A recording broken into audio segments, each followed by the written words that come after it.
40 দিনের রক্তক্ষয়ী যুদ্ধের পর অবশেষে ইরান ও যুক্তরাষ্ট্রের মধ্যে যুদ্ধবিরতি চুক্তি স্বাক্ষরিত হয়েছে। পাকিস্তানের প্রধানমন্ত্রী শেহবাজ শরীফ ইরানকে জানিয়েছেন যে যুক্তরাষ্ট্র ইরানের 10 দফা পরিকল্পনাকে আলোচনার ভিত্তি হিসাবে মেনে নিয়েছে। এর পরিপ্রেক্ষিতে ইরান আনুষ্ঠানিকভাবে 2 সপ্তাহের যুদ্ধবিরতি চুক্তিতে সম্মতি প্রদান করেছে। দেশটির সর্বোচ্চ জাতীয় নিরাপত্তা পরিষদ এই সিদ্ধান্তটি অনুমোদন করেছে। ইরান এই চুক্তিটিকে তাদের বিজয় হিসেবে অভিহিত করেছে। জানানো হয়েছে স্থায়ী চুক্তির জন্য পরবর্তী আলোচনা পাকিস্তানের ইসলামাবাদে অনুষ্ঠিত হবে। সাময়িক এই যুদ্ধবিরতিতে সম্মত হলেও নিজেদের কঠোর অবস্থানের কথা পুনর্ব্যক্ত করেছে তেহরান। তারা হুঁশিয়ারি দিয়ে জানিয়েছে যে তাদের আঙুল এখনও ট্রিগারেই রয়েছে।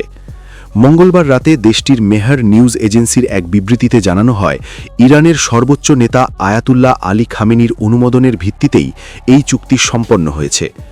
ডোনাল্ড ট্রাম্পের যুদ্ধবিরতি ঘোষণার পর ইরানও তাদের প্রতিরোধমূলক সামরিক অভিযান স্থগিত করার ঘোষণা দিয়েছে।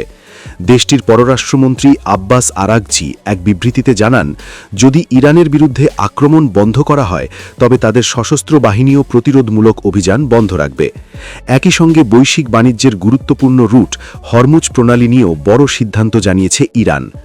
আগামী 2 সপ্তাহের জন্য এই প্রণালী দিয়ে নিরাপদ যাতায়াত সম্ভব হবে, তবে সেক্ষেত্রে ইরানের সশস্ত্র বাহিনীর সঙ্গে যথাযথ সমন্বয় করতে হবে এবং কারিগরি সীমাবদ্ধতাগুলো বিবেচনায় রাখতে হবে। পাকিস্তান ও যুক্তরাষ্ট্রের মধ্যস্থতায় 2 সপ্তাহের এই সম্ভাব্য যুদ্ধবিরতির প্রক্রিয়ায় ইরানের পক্ষ থেকে ইতিবাচক সাড়া পাওয়া গেছে। এর আগে মার্কিন প্রেসিডেন্ট ডোনাল্ড ট্রাম্প 2 সপ্তাহের জন্য ইরানে হামলা ও বোমাবর্ষণের হুমকি স্থগিত করেন। তবে তিনি শর্ত দেন যে ইরানকে অবশ্যই গুরুত্বপূর্ণ হরমুজ প্রণালী পুনরায় খুলে দিতে হবে। মঙ্গলবার সন্ধ্যায় ট্রুথ সোশ্যালে দেওয়া এক পোস্টে ট্রাম্প এই সিদ্ধান্তের কথা জানান। মূলত পাকিস্তানের প্রধানমন্ত্রী শেহবাজ শরীফ এবং সেনাপ্রধান জেনারেল আসিম মুনিরে বিশেষ অনুরোধে ইরানে সম্ভাব্য ধ্বংসাত্মক হামলা ও বোমাবর্ষণ 2 সপ্তাহের জন্য স্থগিত করেছেন ডোনাল্ড ট্রাম্প।